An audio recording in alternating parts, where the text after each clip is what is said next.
halfway. Well, thanks for joining me, Emma. So let me just quickly introduce you. So Emma McCaffrey, you have a business called Move with Emma, where you predominantly work with women in the health and fitness world. And what I loved about what's in your website is that you basically are building strength, resilience, and confidence, but doing it through daily habit. And I think that's really important, particularly I think for neurodivergent people, because I think with the challenges that we often face around our executive functioning skills, I always sort of promote the idea of creating micro habits and daily habits because it's the habits that become a routine that basically take away all the mental energy that you need, and it just becomes sort of almost part of your daily life and you don't even have to think about it too much.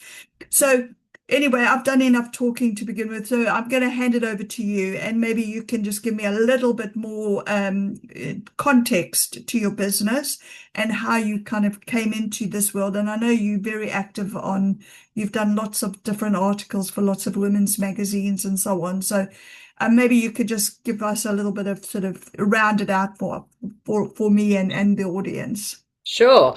So, it's so nice to be speaking with you, Meryl. Thanks for having me. God, so much was said there.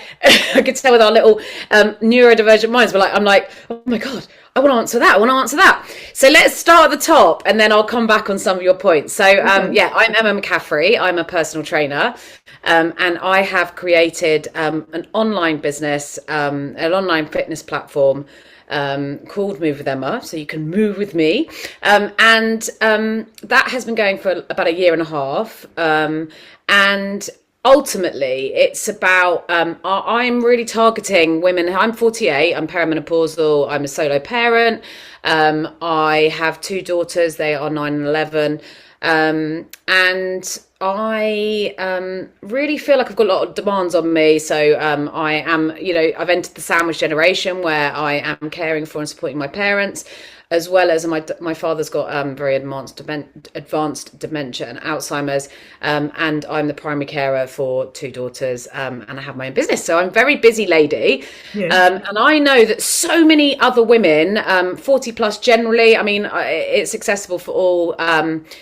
But generally that sort of age group, 40 plus up to sort of 70s. There is no age limit, by the Yeah. way. Um, who are really, really busy, and I feel like they've got a lot of pressure on them anyway. I really wanted to create something whereby they can do something for themselves. It's about how you feel. It's about creating some space for you to really feel good about yourself, resource yourself, have that space and do the best thing you can to take action on your well-being.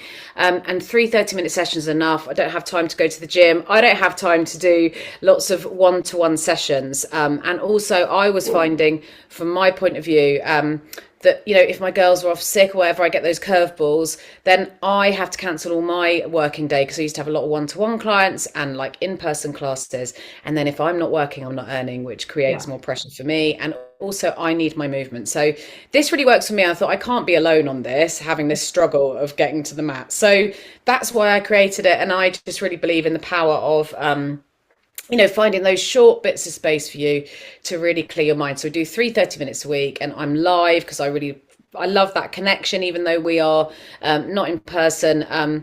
But it's still, we've created a wonderful community, and we have a really nice chat group. It's really supportive. Get it done. We get it done. And I'm always talking about, just show up. You don't need to smash it. Just show up. Some days you'll be tired. Some days you won't feel like it. But just show up and do, just give what you've got on that day. Yeah. Cool. That sounds good. I mean, I must say, on a personal level, I'm really bad at doing any kind of physical activity, like in the health and fitness world, and I'm always full of good intentions, and I start something. And then to me, I mean, I know it's an excuse, but to me, it's always like, well, life gets in the way. And then, you kind of if I don't stick to a routine, as soon as I break that routine, then there's always a reason why it's easier to break the next meeting or the next session or what. So I how do you, totally understand that, and I'd say, sorry, I've jumped in there, but no, go ahead. I love it when people say things like this because I totally get it, and I think you know, particularly with people like us. I'm not sure. I mean, I've got ADHD, so yeah, I've got a history of starting things and not sticking with them. However, this is the one thing, exercise, that I've always been disciplined, really, ever since like my late teens.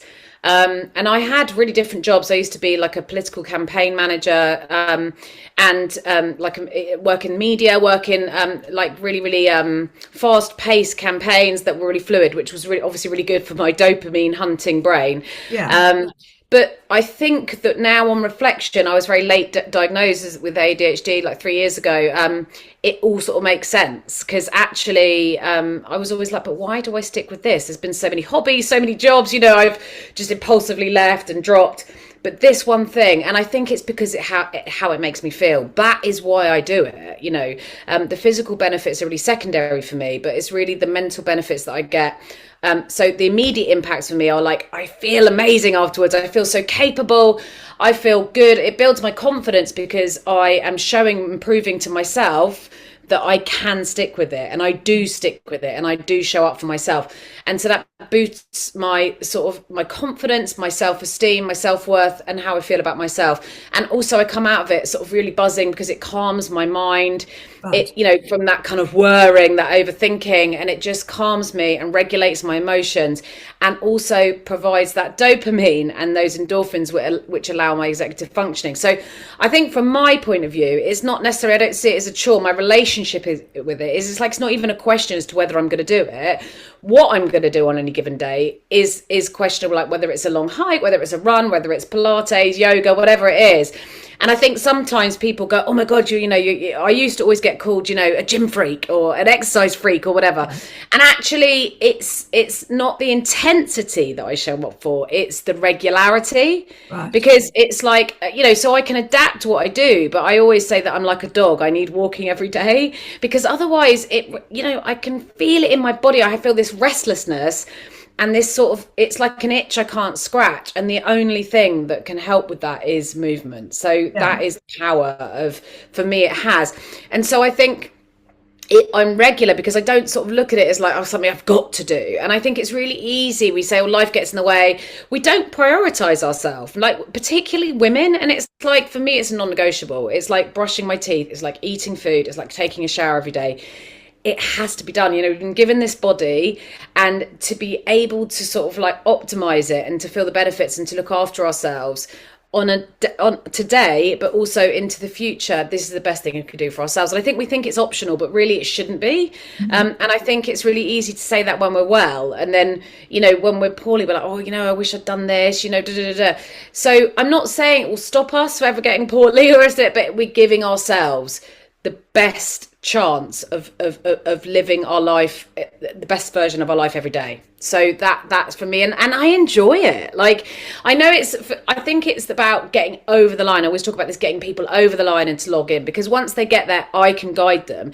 I can't make that choice for people to actually log in, you know. Oh, yeah. But my thing is about making it enjoyable, and I do that by the language I use. I take the pressure off people. It's not about beasting yourself or, like, you know, pushing and pushing and pushing. It's about showing up. And I think it's about gradually building it up, and then over time, I think what motivates people is feeling the progress they're making, which again, I can't do that for you, your body, you know. I can't make that progress. I can be there to guide you, but I think I talk about consistency over a year rather than over a week or a month, because it really is about showing up over a year. We're gonna have curveballs, we're gonna have times of illness, or, you know what I mean, or when we're looking after somebody else that we get thrown off. And also I really do encourage breaks as well, like a week or something. But I think routine is really important. So it's like saying, I am doing this. It's not a choice I'm going to make every day. I have committed to this and I'm going to be there. And I think the more that we can do that, the more we feel good about it. And we start noticing it when we don't do it, and start going, oh, I feel rubbish because I haven't done it. Yeah. It's interesting what you were saying about the you know, the dopamine. And people like I'm also ADHD and also late diagnosed. So I understand, like your journey and, like all the different activities that you've been, involved in and leaving jobs on a whim and so on. It's like, you could have just put me in that story and it would have Mm, made complete sense. But with dopamine, which obviously is a key factor for everybody. I mean, mm, everybody has dopamine, but people with ADHD seem to like when I was diagnosed, the psychiatrist that I was speaking to said, um, and this is the sort of analogy he gave me about dopamine and people with ADHD. He said, imagine, and I'm just using numbers randomly, I mean, not scientifically, but he says, imagine um, a neurotypical's dopamine level sits at, say, 5, let's say, mm, a 5 out of 10. mm, And dopamine is raised in the anticipation of a reward or something exciting happening or whatever. So, say, for example, you're looking forward to meeting some friends mm, that you're going to. And so your dopamine levels will start rising because in anticipation of that exciting event that you're going to. And then after you've had the activity, your dopamine levels will go back to sitting at, say, 5, and you will mm. just get on with life. And, it rises and sort of falls at a natural sort of level. Yeah. Somebody with ADHD, you're not sitting at a 5, you're more than likely sitting at a 3. But Mm, equally, the pot where your dopamine sits, let's say, has actually got a small little hole at the bottom, which is mm, leaking. So your dopamine levels are lowering all the time. And then so you need to be constantly sort of being excited to even get you up to the 5 where maybe a neurotypical person would sit. And then if you are um, excited about something, instead of it falling back to the 5, yours is going lower. So you're constantly seeking that activity to kind of raise your dopamine levels. mm, So, my question to you after that long-winded explanation is, and I get the point of it being routine and I get the point of it creating a daily habit, but in order, and for some people like yourself who's always had exercise as just part of your life because it helps you, for mm, somebody who doesn't enjoy exercise, mm. how do you get people to be excited about the exercise so that they feel committed to doing it? Mm.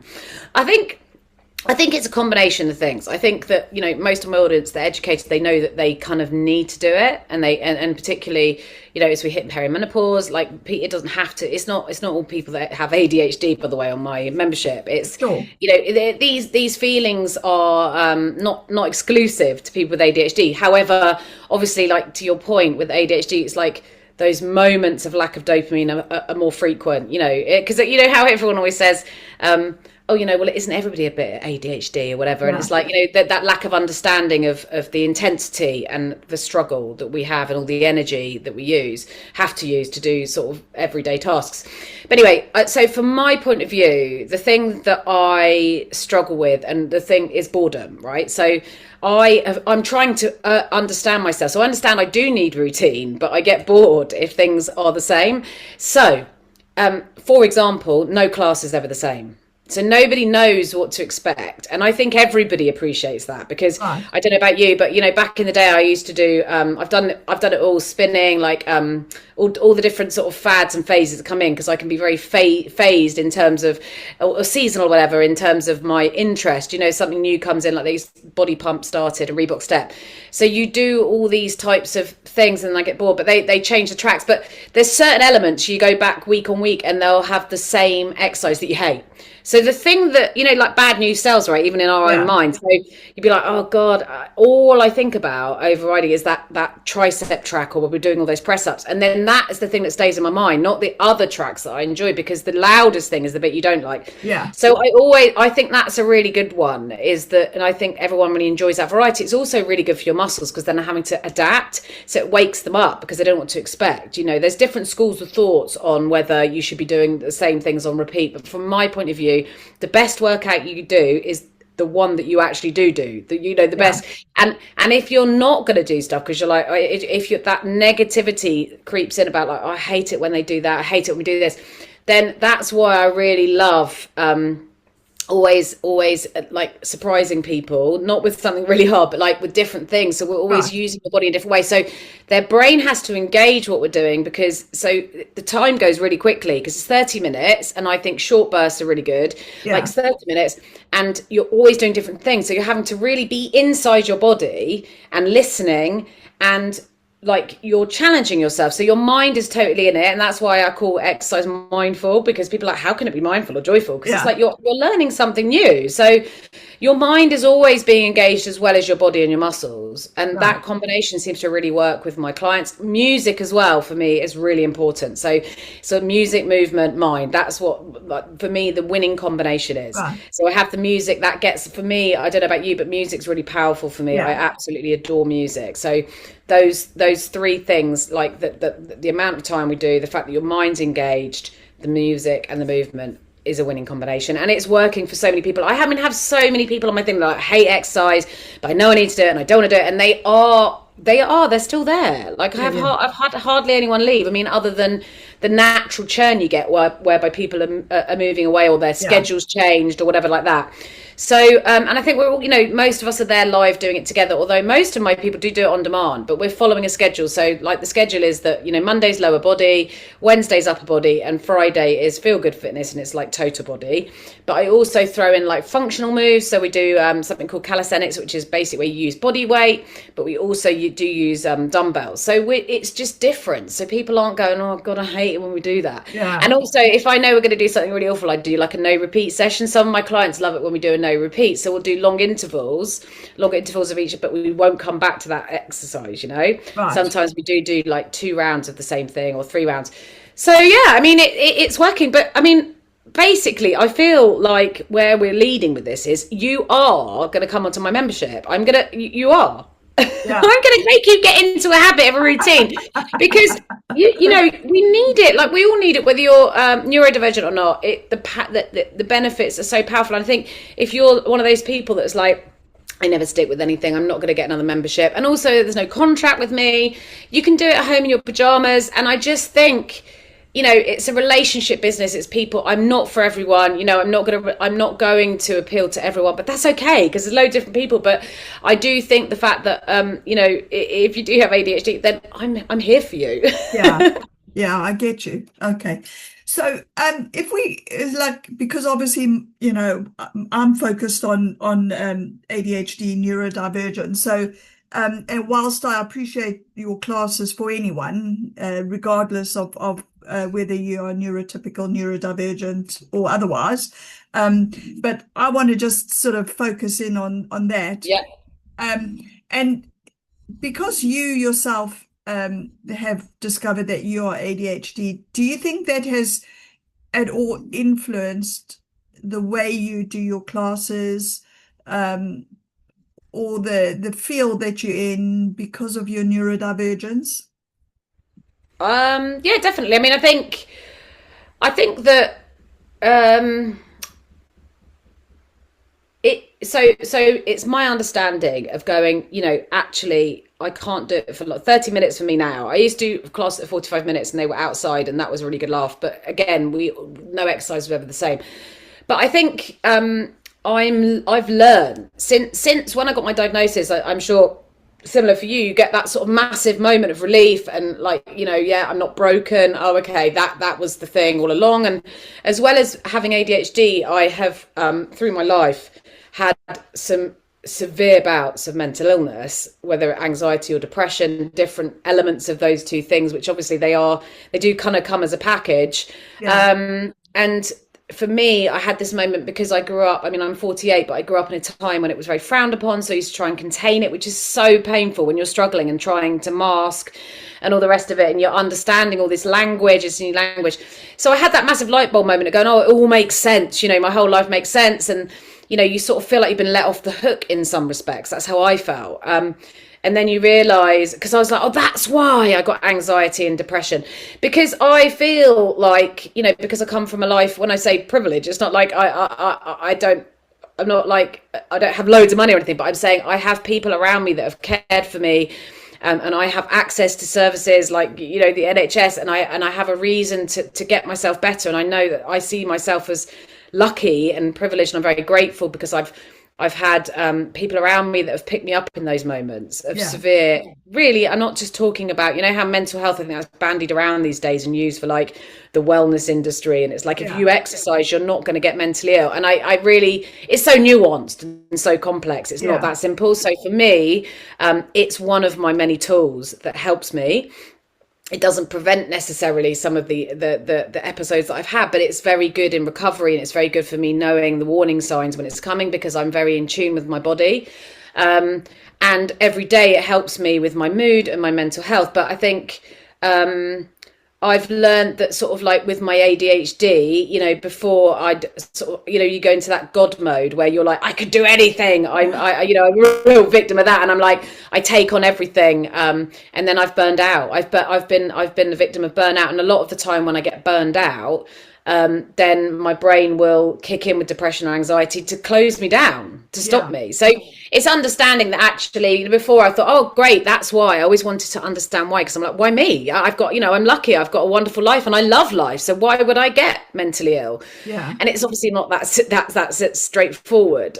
So I almost felt guilty when I was ill as well, which is a horrible place to be, because I'm like, why should I? I've got, you know, I've got children, I've got a family that loves me. Why should I have this? I don't have the right. Imposter syndrome on depression, anxiety. But now sort of, and so my understanding has deepened, and I'm understanding like how, again, that whole sort of saying of like, if you meet one person with autism, you met one person with autism or ADHD, because they're different. There's different like components to it. It's not just a catch-all, is it? And we're different on different severities on a scale. So I'd say I'm high functioning, but that just means like, that doesn't mean to say, oh, it's okay, we don't need to worry about it then. It's about understanding myself. And then I hit this point where I was like angry, and I was like, you know, you get that point where you're grieving, and I'm like, well, I don't want to have this, you know. It made sense. And now I understand that actually, if you perhaps on the spectrum, then you're more likely to suffer from ADHD or OCD or autism, you know what I mean? So I understand now they live together. Was it comorbidity? Comorbidity, So it's a lesson. Then I felt quite cross, and I felt quite annoyed and quite aggrieved, and I was like, well, I don't want to have this. And then you realise, you know, it's that whole thing as well, you know, like, oh, well, everyone's getting it these days, you know. And it's like, well, actually, it's like, you know, when they invented the telescope, it's like we saw a few stars and then we saw loads because the telescope, you know, because we're understanding it more. So how does that relate to what I now do? It's like that understanding I have that I need routine, and I really care about what I do. And I'm so passionate about movement and the positive impact it can have on people that have ADHD or autism, but also on everybody. It makes me really passionate, and understanding that I need routine, but I need that novelty. And so like it's great, because now I can understand how I can stick with something, because I'm also always building on what I have as well, because I like to sort of see myself as a campaigner. I've just done a big charity event, and I'm looking to the future to create an award ceremony for people that help people who are mentally ill with like movement activities. So, you know, the government are cutting their funding. I can't do anything about that. I'm helpless. But what I would like to do is create a platform where we celebrate people, charities, whether they're individuals or local or national charities, that do things to get people moving to help them with their mental illness. And I'm saying it's not a panacea. It doesn't mean to say that you don't need medication. I'm not anti-medication, but it's your armory. It's a tool. It's one of the tools in the toolbox. And I'm here for it. So yeah, ADHD is definitely, having ADHD and understanding that has made me realize the things that I need to keep myself well, and to do things step by step, rather than going, before I'd put such big goals on myself and so much pressure on myself. Yeah. And it'd be like, well, I've done that now, I need to move on. And now I'm like learning to sort of sit with things and enjoy things in the moment, and redefine success for me. And I have to keep myself well for my children. That's my main responsibility, because I have been really poorly when I've had kids. Like at certain points, I've got really burned out, and that's really horrific, because it's hard. It's hard, and I feel guilty if I'm poorly and I'm looking after my kids. I think, I Yeah. can't meet their needs. So yeah. So anyway, look, that, I hope I've answered your question. But basically, I think, yeah, knowing that, understanding ADHD, and it's still a learning process of understanding how it impacts me, and the things that I need in my life mean that I can deliver a successful product to other people. So it's also, I have to pace myself, and I'm learning that, from my point of view, what I find rewarding, if somebody feeds back to me that what we're doing has helped improve their day and Yeah. improved their mental well-being. And like I say, not everybody is struggling, like to varying degrees, but people, you do, what I've understood about having mental illness and struggling and then opening up about it is that actually disarms other people. And I find that people are really happy to be open to me, because there's no judgment from me, and Yeah. I'm here for it, and I can really empathize with people. Yeah. That's really powerful. And there was a lot there, um, which I Yeah, think, sorry, my ADHD just made, as you'll know no, yourself, no, like, it's fantastic, because I think there's elements in it that I think apply to any person with ADHD, particularly if they wish to work, as an entrepreneur, as a founder of a business. Because I think sometimes we fall into the trap of thinking that, we have to be absolutely flawless, and be an expert in everything, and like so. And unfortunately, I think sometimes social media doesn't help, because so often in social media you get the impression with some entrepreneurs, that they literally just like start, and the next minute they've got, like 20 million in the bank or something like that. mm, And it puts so much pressure on you if you're on that. So I think what you were saying there, which is essentially, like accept who you are and validate who you are, I think is really important. And understand that, you've got like so much that you can do, and not expect to be able to do more than what you can do. And yeah. And I think that everything you're saying there is so important as well, because I think the old me, like, I've had really senior jobs, corporate jobs before, and I was hugely ambitious, and I think my life has really changed. I went through a divorce that really had an impact on me. I was made redundant. I call it my anus crappius. And we had a really awful, we relocated. My life changed as I know it. Then my marriage broke down when I had two children under two, and it was a tough time. And I think what I learned is, by having all these rejections at once and relocating and then having children back to back, and we nearly lost one as well. It's like when she was born. It is that, like, I was like, oh my God, it's telling me this is true. What I've been telling myself all my life, because I had a lot of therapy after it, is I'm not good enough. And I think that's what one can tell, because our inner critic is so loud when we have ADHD, yeah, again, which I didn't realize. And obviously the world's different now, even to 10 years ago, how we're talking about these things. But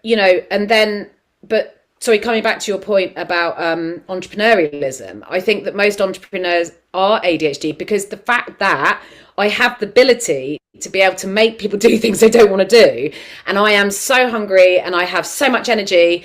I'm so passionate, and I can be really persuasive. And I wouldn't be able to do that if I didn't have ADHD. Some of the things about business I find really hard, like the admin, dull admin. It's like, I was so confused when I was like, how can I deliver like a global media event to the world to millions and millions of people, which is what I used to do, and brief people, and have all these things that could go wrong in the moment. And I literally come into my own then. I'm so unflappable. Yeah. I'm professional. I'm so good at problem solving. I'm creative. I just don't, and I take the lead.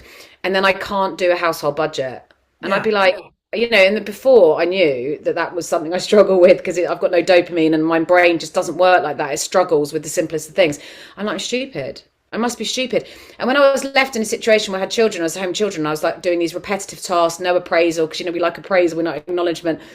I was like, I'm doing the simplest thing and I can't even do that. Like, I am stupid, because then I didn't have the job where I had those goals and those external appraisal and external validation. So it was like this moment of going, I'm useless. I can't even be a mum. And that was what I was meant to be. You know what I mean? Because anyway, but I think that, there's this dichotomy, isn't there? There's this disparity between having that sort of high level achievement and then going, but I can't sit down and write a food shopping list. I can't do it because I'd rather go to the food shop. I do this every week. I'm like, I can't sit down and just sit there with this list or do things in priority order because I can't. I just find it so boring. And equally, I can't start tasks. So even this morning, I was like I needed to pay a bill.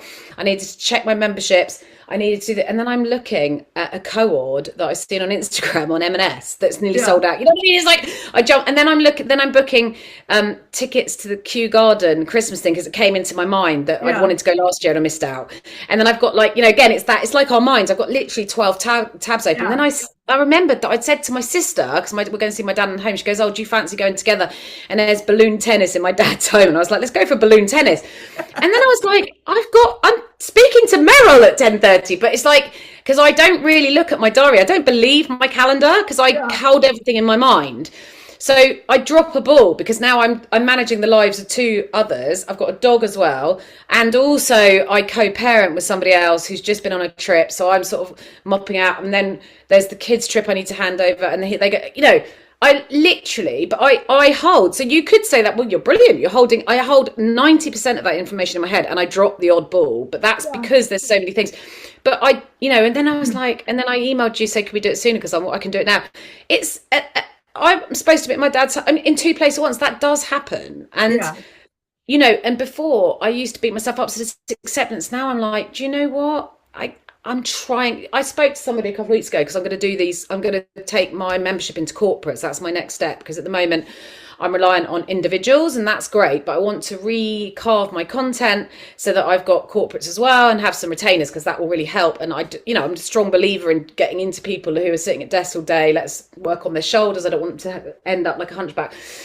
Anyway, so obviously I'm always generating ideas and all the rest of it. And I can't remember where I was going with this, but basically, it's like 100 mile an hour. But I am learning that this is the thing I've stuck with, this my online, because I believe in it so much, and I'm benefiting from this. Excuse me, 3 30-minute sessions a week. But I do struggle with the admin. I really struggle with it because it doesn't bring me any joy. It's not the way that my mind thinks, and I really struggle with it. And I'll sit down with a simple thing and I'm like, I can't do it, and then I feel bad about myself. So I have to find ways of doing it where I feel satisfied and I have to reward myself. But I have had breakthrough with this, and it has not come easy. As you'll know yourself, when you start a business, whether you are neurodivergent or not, but generally speaking, I do think most people that are start their own businesses, well, it's proven, isn't it, statistically, that they are on the spectrum somewhere. It's like it wouldn't be done if we didn't have that energy and that enthusiasm, and that kind of passion. Dogged determination and passion. And I am so passionate about what I do. I just truly believe in it, and I love it. It brings me joy every day to get, like I say, one of those comments going, I felt I wasn't going to come on this morning, and I had you in my mind saying, just come on and do the stretches, or I say just put it on so that you're sticking in your routine. And lo and behold, it's about getting over the the hump, and then there's, you'll start and come on. But sometimes I think taking the pressure off allows people to step in. So, you can stick in that routine. But anyway, we digress. But I think so look, for me, my ADHD, I don't like it when people say it's a superpower. I'm not convinced. I know, and yes, there's some pros, but there's some cons, and I just think things are more extreme. The last partner I was with, I'm not with him any longer, but he it's like, I just felt sometimes he didn't see, like, I think some people can't see how hard it is sometimes when we do these simple tasks, and they think that you're being a bit like trying to avoid it, or being a bit lazy, or being a bit like, I think, like, as if I'm being a bit like, well, that's boring, I'm not going to do that, or and I'm anything but lazy. I work so hard for the small things, those sort of small things can really, really drain you. Yeah. And I think sometimes people can't get it. And so, like, I needed this year, I've had a year being single, because I wanted to understand myself and understand what I need. Because the other thing as well, I didn't understand, I can be really like a social butterfly. I'm great in social situations, putting people at their ease. I love connecting with people. I feel things so deeply, but then I get completely depleted. I don't see it coming. And that's what I've understood about burnout. I used to think, why have I let this happen to myself? Because I don't know about you, but it's like, I don't see it coming. I don't know what my limits are. And I'm trying to learn them. Every day it's a school day. I'm trying to learn them. And like today on a Thursday, my children go to their dad. And honestly, it's my day where I don't do the pickup and the normal things. And I just need to sit and just recharge. Yeah. So I'm learning now that, yes, I can be that person, and I agree to things when I'm in dopamine, when the dopamine's high, and then I get to them and I'm like, I don't want to do this today. Yeah. My energy is so wavering, and like things like packing. I hate packing a case because I dress for the mood I'm in. Do you know what I mean? Like, yes. Everything's based on a whim. And before, like, my ex-husband sort of thought I had bipolar because I can be so up and down. Yeah.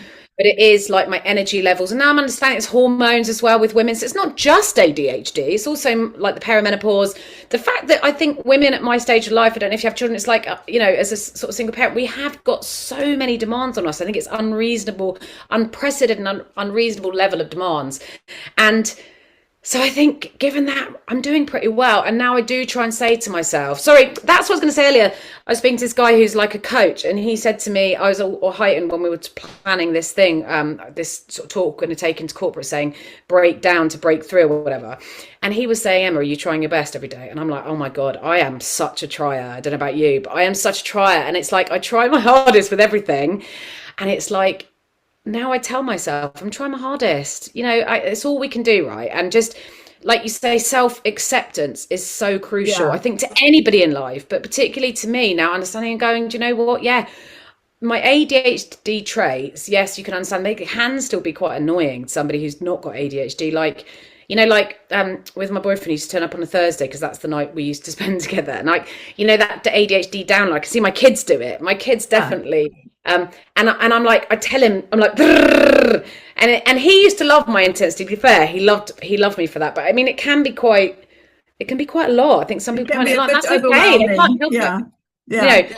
So anyway, I'm sorry. I feel like I've taken the floor because it's just so wonderful. When you feel safe to talk and somebody understands you, I can see your face is like, it's so wonderful, isn't it? Because if people don't understand you, you can feel like you're in an environment where people in neurotypical, they're looking at you like you're a bit mad. Yeah. And that's such a horrible, because you can feel like shame. I've lived my life with shame, and shame of that mental illness. Like I say, I don't deserve to have this. My life's wonderful, and the shame of this ADHD and not being able to do those simple tasks. It's shame. And that's why with my classes, there's a lot of shame. There used to be back in the 80s and 90s with exercise and shaming people into it. I do not use shame. And I'm very much the carrot. I'm like, do it because you're going to feel good. Focus on how it makes you feel. It doesn't matter how many reps you do.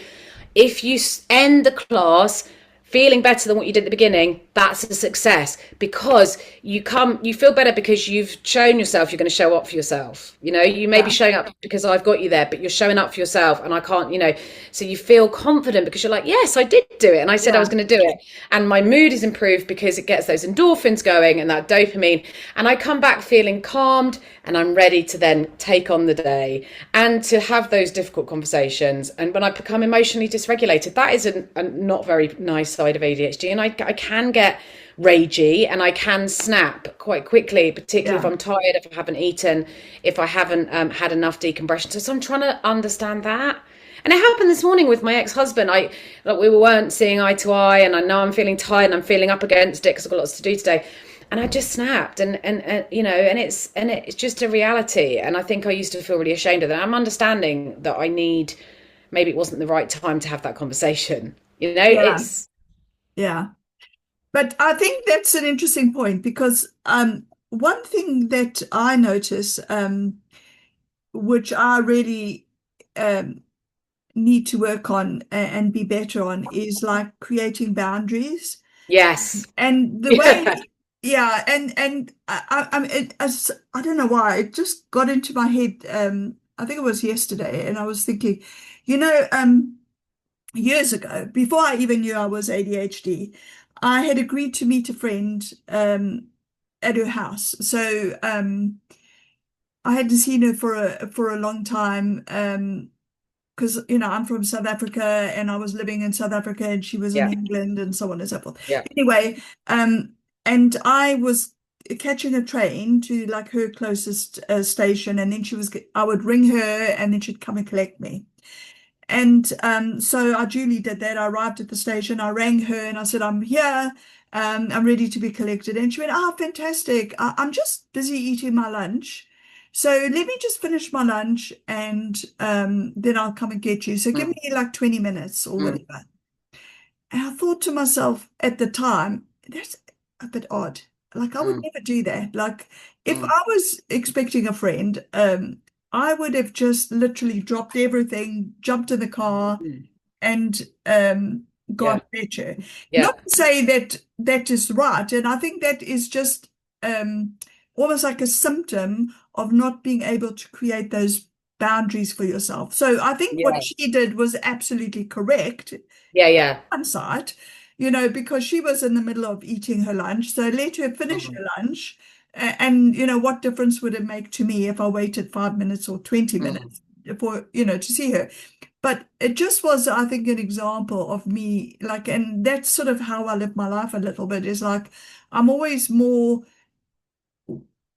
dropping my needs for somebody mm. else's needs, Yeah, but not. that's absolutely, but that's how, I mean, again, this is a tricky one because, yeah, I agree. Like, I think there is a fine line between, because then when I get burned out, I blame myself, Yeah, and that is not helpful. And I think there is an inevitability with burnout with people with ADHD. I yeah, guess the more knowledge, but I didn't have the knowledge at the time. But also, I was sort of a single parent with two young children and postnatal and everything. My whole world basically imploded. So and they're doing the job of two people with one person down. That is really hard. Like their dad, yes, their dad is supportive and stuff, but like in those early days, it was hard. So yes, I could have pulled back on some of the things I was doing. And yes, without a doubt, my boundaries, I didn't really understand what a boundary was. I think that again is a very new thing, isn't it? But yeah, I always would be, and also as a people pleaser, because again, I think you're trying to make up for what you think you're lacking with the ADHD symptoms. yeah, So yeah, I've learned about people pleasing, boundaries, but I always as well, but I want to help people. So two things.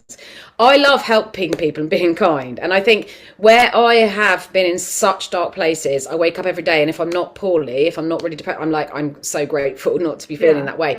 But also because I've experienced that, I feel like there's such a loneliness when you're in that place that I really genuinely feel like it's a vocation for me and compelled to help others and do the things that I can do to help other people, like I say, with movement and stuff, because I feel so passionate about it. And I will never forget those moments when I've been in a place where I've thought, oh, I don't want to be here. It's better if I'm not yeah, here. I've never yeah, actively tried to take my life, but I've definitely had suicide ideation a number of occasions. And that's really hard. yeah, Um, so so so I digress, but basically, that whole burnout thing. Yes, I'm learning about boundaries, but then when I sort of forget and I let them slip a bit, then I beat myself up. But it's like again, it's just like we're trying. We're yeah. trying a new language, isn't it? It's like you're trying to work through things. But yes, I am getting better at knowing what my needs are. But then also, like last year, I had a really particularly bad year, or the last 2 years, where my dad was really poorly with Alzheimer's and my mum was his main carer and we had to keep stepping in. We were in crisis, basically. We weren't really getting the help that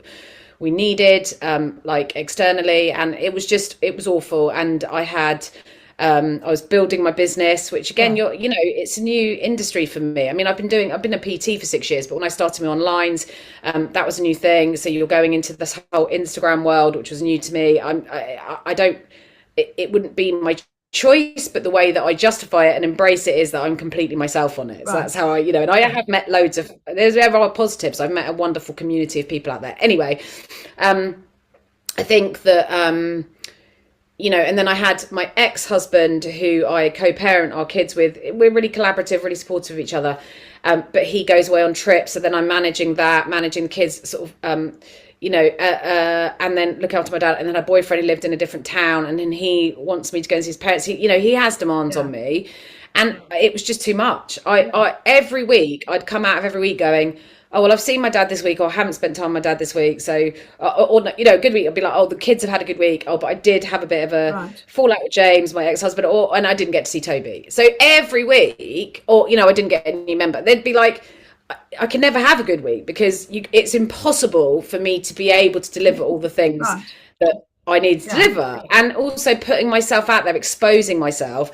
And sort of not failing, but when you're going on Instagram and it's like a new thing for you, it's like it's public. You're putting yourself out there publicly, and learning on the job, and sort of a vulnerable stage in your life. So I think that was inevitable that I'd get to the end. I was just like, I fear like failure. I felt like so I was always letting somebody down, and there was just too many things to get to. So I think now I've realised that was impacting negatively on my mental well-being because it's just like I wasn't meeting my needs either because I was never on my own. So I was always had somebody with me because on that one night or every other weekend when I didn't have the kids, I wanted to see my boyfriend, but it's like then I wasn't getting that nourishment. I wasn't having my needs met for like silence and peace, always with other people, which becomes overstimulating. So I wasn't getting any of that sensory rest because obviously rest can come in many different forms.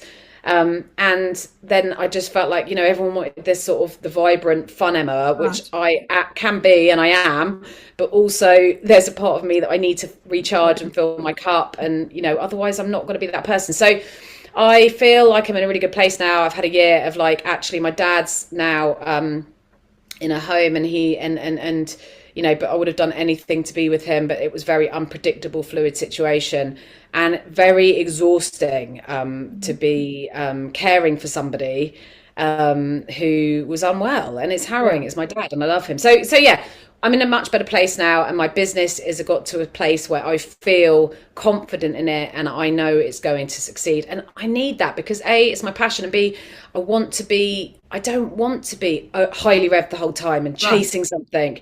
I want to feel like I love what I'm doing. My sort of definition of success has really changed as I've got to different stage of life, and I want time. I want to do things that I truly believe in, and I want to be able to take my time. And you realize that having a slower pace and being intentional really makes one feel really good. So yeah, I'm in a great place. I've learned loads, still learning loads about ADHD, but yeah, the knowledge I now have has definitely informed the way that I'm running my business.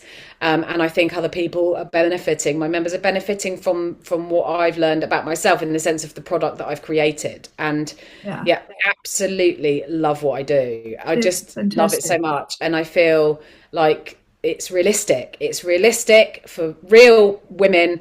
And, yes, there's loads of physical benefits, but, I'm here fundamentally for, I'd say, focus on the immediate benefits, which you're going to feel better after doing each session. And it's about consistency over intensity every time. Yeah. And Meryl, you will be joining us tomorrow at 9 for a trial session. She will. It's on camera. It's on film. It's recorded. I won't be tomorrow. So. Are you busy tomorrow, Meryl? Yes, I've heard it all before. Okay, next week. Genuinely, I'm not available tomorrow. But okay, Meryl. Well, listen, not tomorrow, but will you join me in your next available slot from 9 to 9:30, Monday, Wednesday, or Friday? I will commit to doing that. But so a trial, a taster. Offline. Yeah, we could talk offline about that. I'm getting you on camera saying it.